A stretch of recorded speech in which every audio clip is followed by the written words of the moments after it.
Hi everyone, কেমন আছো সবাই? চলে এসেছি আজকে অনেক দিন পরে আবারও একটা ছোট্ট মিনি ব্লগ। আর আজকে কিন্তু তোমাদের সাথে শেয়ার করব আমাদের মচলন্দপুরে ওপেনিং হওয়া ইউটিউবারদের নতুন ক্যাফে। তোমরা হয়তো অনেকেই ওদের ভিডিওতে ওদের ক্যাফে সম্পর্কে জেনেই গেছো। হ্যাঁ, আমি তার ডোরাইকির কথা বলছি, যেটা আমাদের মচলন্দপুরে কিন্তু বেশ কিছুদিন হয়েছে খুলেছে।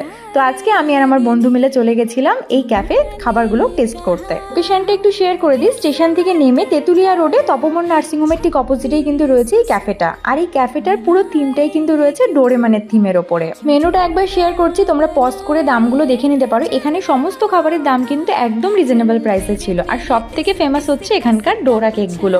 যদিও আমার টেস্ট করা হয়নি, নেক্সট টাইম নিশ্চয়ই টেস্ট করব। আজকে কিন্তু আমরা এখান থেকে অর্ডার করেছিলাম এই চিজকর্ন স্যান্ডউইচটা। এটা কিন্তু খেতে ভীষণ টেস্টি ছিল, আর এর সঙ্গে কিন্তু একটা ড্রিঙ্কসও নিয়েছিলাম। তোমরা যারা মচলন্দপুর গোবরডাঙ্গা এই এরিয়াতে থাকো তারা কিন্তু এই পকেট ফ্রেন্ডলি ক্যাফেতে একবার ভিজিট করতেই পারো। এখানে কিন্তু ভীষণ ভালো অ্যাম্বিয়েন্স আর খাবারগুলোর কোয়ালিটি কিন্তু বেশ ভালো। বাড়িতে যদি ছোট কোনো বাচ্চা থাকে তারা কিন্তু এখানে আসলে ভীষণ মজা পাবে। আর ওদের বিহেভিয়ারও কিন্তু ছিল খুব ভালো, বেশ ফ্রেন্ডলি নেচারে। তো যাই হোক, আজকের ভিডিওটা এই পর্যন্তই। Tata, by.